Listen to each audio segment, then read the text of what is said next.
នៅប្រាសាទមេបុនខាងកើតមេបុនខាងកើតនៅតាមផ្លូវវងធំ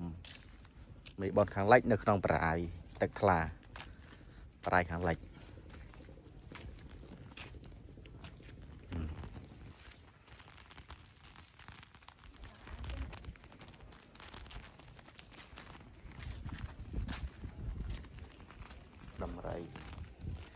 ដំរីបងធំហើយគួរ ណែ ឲ្យសង្ខារ ថាទៅនៅប្រាសាទមេបុនខាងកើតគឺមានដំរីនៅគ្រប់ជ្រុងទាំងអស់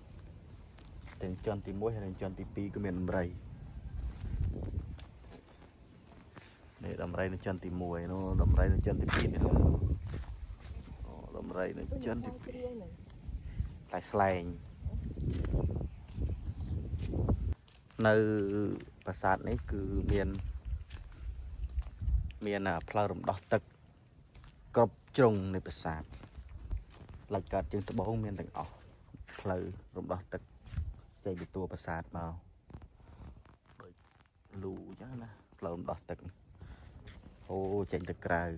នេះផ្លូវហូរចេញទៅក្រៅ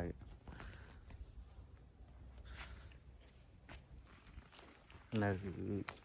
នេះមានផ្លូវច្រកចេញទាំង4ផ្លូវច្រកចេញខាងនេះមួយទៀតជុំខាងផ្លូវច្រកទៅក្រោមផ្លូវចុះទៅក្រោមទៀត